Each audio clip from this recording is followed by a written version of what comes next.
ብቻ አመስግኜበት እኔ ብቻ እልል ብዬ እኔ ብቻ ደስ ብሎኝ የሚያልቅ ኢየሱስ ክርስቶስን የማያከብር ከሆነ አልተሳካልኝ። በጣም የሚወድ ከሆነ እግዚአብሔር ኢየሱስን ነው የሚገልጥብህ። በጣም የሚፈልግ ከሆነ አይኑ ላይ ካለ ልጁን ነው የሚያሳይብህ። ግን ኢየሱስ አይገርምም? እነ ጴጥሮስ ሮጦ መቃብር እስኪመጡ እነ ቀለዮጳን ለመመለስ ሄዷል። He's God. ኦምኒፕሬዘንት ነው፣ የትም አለ። ምንድነው የምትሰሩት? እያየን ነው።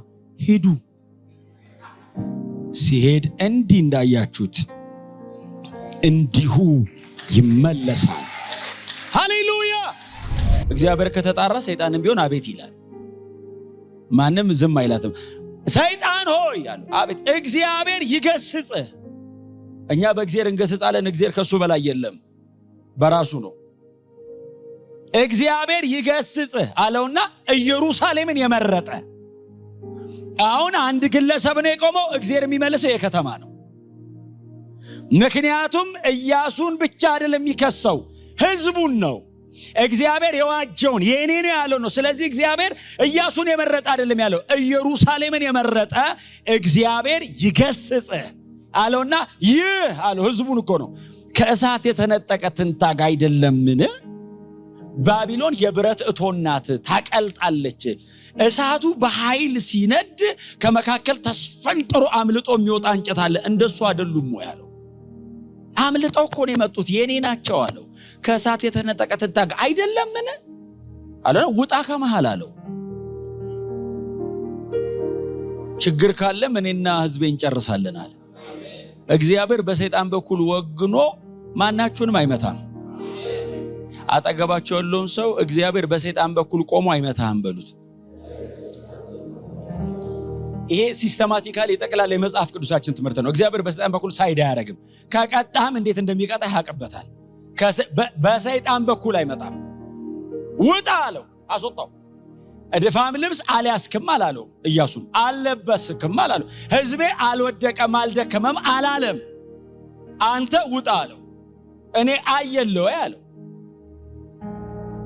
ሰይጣንን ካሰናበተ በኋላ እግዚአብሔር መጣና እንደዚህ ያለ እድፋሙን ልብስ ከላዩ ላይ አውልቁለት፣ እድፋሙንም ጥምጣም ከራሱ ላይ አውልቁለታልና እነሆ አበሳህን ካንተ አርቄአለሁ። አበሳ ማለት ሊትራሊ ቃሉ ሲተረጎም ኃጢአት ማለት ነው። አበሳ ማለት ችግር ማለት አይደለም። አበሳ የሆነ ነገር አለ። አበሳ ትክክለኛ ትርጉሙ ኃጢአት ነው። እዚህ ክፍል ላይ ያለው ኃጢአትን ማስወገድ የሚችል እግዚአብሔር ብቻ ነው። ቴክኒካሊ ኃጢአትን ልታስወግደው አትችልም። ኃጢአት የመጀመሪያ ቀን ምንድነው መዝናኛ ነው። ሁለተኛ ቀን ለማድረው ከዛ ባህሪ ነው የሚሆነው። አትችሎም። እንቅ ነው የሚያደርግ። ሲነቅል የሚነቅለው እግዚአብሔር ነው። እግዚአብሔር መጣና እንደዚህ ያለው ኃጢአትን ዛሬ ከአንተ ላይ አስወግጄዋለሁ። ከሳሹን አስወጣ፣ የሚከሰስበትን ምክንያት አነሳ። ከዚህ በኋላ ድጋሚ ሰይጣን በዚህ በኩል እንዳይመጣ እግዚአብሔር ግራውንዱን አፈረሰው። በቃ ኃጢአትን ካንተ ላይ ዛሬ አስወግጃለሁ አለና ቀጥሎ እግዚአብሔር እንደዚህ አለ። አላቆመም ይሄንን ማድረግ። ንጹህ ልብስ አለብስሃለሁ አለ። ንጹህ ልብስ ልበስ አይደለም ያለው፣ እኔ ልብስ አቀርባለሁ አለ። እኔ ንጹህ ነው እምለው ነው ማመጣው አለ። ባንተና በህዝቡ ልክ አይደለም አለው። በእኔ የሳንቲፊኬሽን ሌቭል አለው፣ በእኔ የንጽህና መጠን እኔ ንጹህ ነው እምለውን አለብስሃለሁ አለው። ከዚህ በኋላ እንዳትከሰስ ብቻ አይደለም ማረጋህ አለው። አዎ ንጹህ ልብስ አለብስሃለሁ አለው።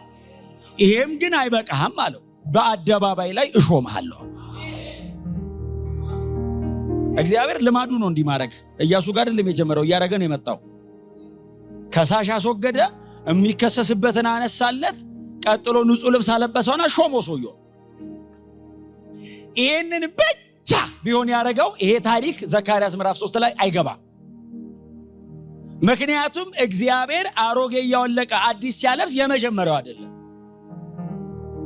ስለዚህ ለእንደሱ አይነት ሪፈረንስ በጣም ብዙ ታሪክ አለ ማንበብ ከፈለጋችሁ። ከመጀመሪያው መጽሐፍ ጀምሮ እግዚአብሔር አሮጌ እያወለቀ አዲስ እያጠለቀ እድፋም ነገርን እያስወገደ ንጹህ ነገር እያለበሰ ነው የመጣው። ይሄንን ታሪክ ልዩ የሚያደርገው እግዚአብሔር ይሄንን ካደረገ በኋላ ኢያሱን በሰላም ወደ ቤት ሂድ አላለው፣ ቁም አለው። አሮጌ አውልቄልሃለሁ፣ እድፋማው ንጹህ አልብሻለሁ፣ ቁም አለ። ለምን አለው? ቆይ ቁም፣ ካንተ ጋር አብረው ያሉ ሰዎች ምስክር ይሆኑኛል። እኔ ባንተ ላይ ዛሬ አዳኛለሁ እናገራለሁ። እኔ ዛሬ አለ እግዚአብሔር። ምን ትላለህ እግዚአብሔር? ለብቻ አይደለም ነግራው ካህናት አሉ ዙሪያ ላይ አብረው የሚያገለግሉ ይቆሙልኛው። እናንተ ምስክር ናችሁ። ምንድነው እግዚአብሔር ሲሉት ባሪያዬን ቁጥቋጥን ካንተ አመጣዋለሁ። እግዚአብሔር ኢያሱን አቁሞ ስለ ኢየሱስ አወራ። ባሪያዬን ቁጥቋጥን አመጣዋለሁ አለ። አሮጌ ልብስ አውልቅልኝ፣ ንጹህ ልብስ አጥልቅልኝ የማይለኝን አለ። ንጹህ የሆነውን መሲህን ካህኔን አመጣለሁ አለ። እንዳንተ በየመንገዱ የማይደክም ካህን ይመጣል አለ። በልቤም በነፍሴም ያለውን የምፈጽምበትን እሱን አመጣለሁ። ቆም አለው። እንዳትሄድ አለው። አሮጌ አውልቄ ንጹህ ያለበስኩኝ እንደዚህ አልቀጥልም አለው። አዎ ባሪያዬን አመጣዋለሁ።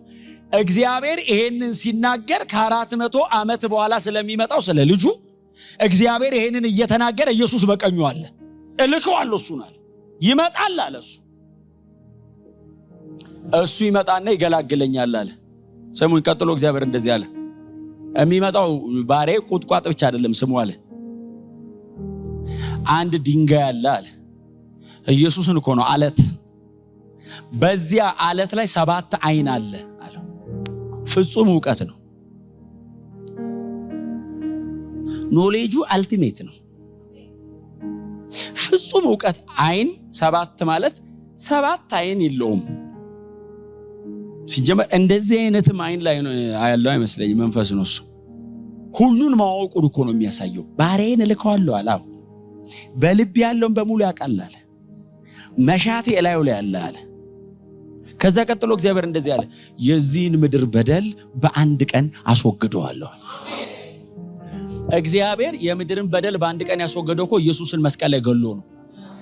እግዚአብሔር እያወራ ያለው እኮ ክሮስ ነው። ክሮስ ሌላ ወሬ፣ ሌላ ኢሹ፣ ሌላ አጀንዳ የለውም። እግዚአብሔር የጥላውን ጨርቅ ቀይሮ አሮጌ አውልቆ ንጹህ አልብሶ ብዬ ምስጋና ፕሮግራም የለም እግዚአብሔር ጋር። እግዚአብሔር የሆነ ነገር ህይወት ላይ ከሰራ ሰበብ ፈልጎ ልጁን ሊያከብርብህ ነው።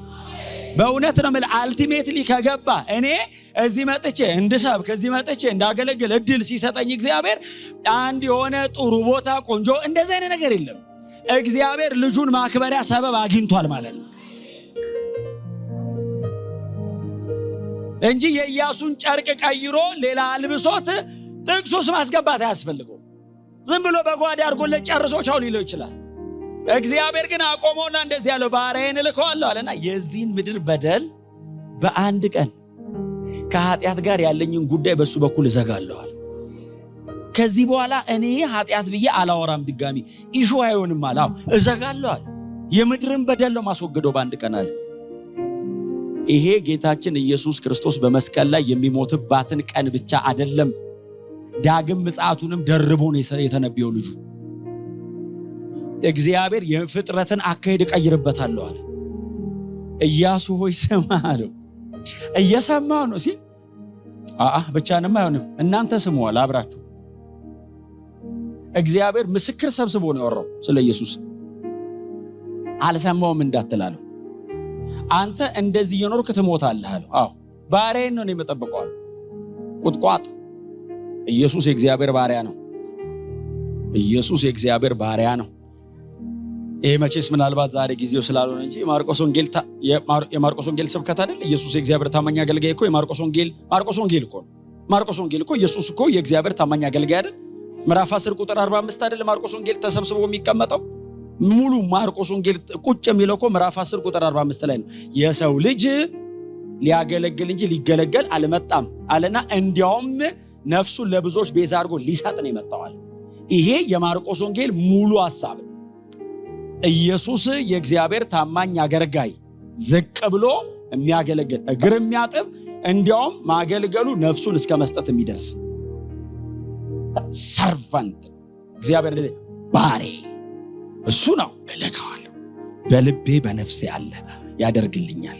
ኃጢአት ነው በአንድ ቀን አስወግዳለሁ አለና ስሙን። ክሮስ ብቻ ሳይሆን ሰከንድ ካሚንግ እንደሆነ የምታውቁት የኢየሱስ የመስቀል ሞት ብቻ ሳይሆን ዳግም ምጽአቱ እንደሆነ የምታውቁት ሁሉም አይደለም የሚለው ከበለሱ በታች ሆኖ ባልንጀራውን ይጠራል። ሌላ ህይወት ይጀመራል አለ። ከባሪያዬ በኋላ እሱ ይዘጋዋል። ሌላ ህይወት ይጀመራል አለ።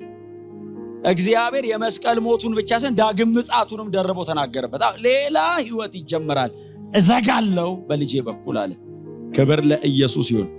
እግዚአብሔር የሚወዳችሁ ከሆነ ሰበብ እየፈለገ ልጁን ኢየሱስ ክርስቶስን ብቻ በእናንተ ህይወት ላይ ያከብረዋል። መልእክቴ ናት። የሆነ ነገር አድርጎልህ ቢለቅ በእውነት አልተሳካልህ። በእውነት እኔ ብቻ አመስግኜበት፣ እኔ ብቻ እልል ብዬ፣ እኔ ብቻ ደስ ብሎኝ የሚያልቅ ኢየሱስ ክርስቶስን የማያከብር ከሆነ አልተሳካልኝ። በጣም የሚወድ ከሆነ እግዚአብሔር ኢየሱስን ነው የሚገልጥብህ። በጣም የሚፈልግ ከሆነ አይኑ ላይ ካለ ልጁን ነው የሚያሳይብህ።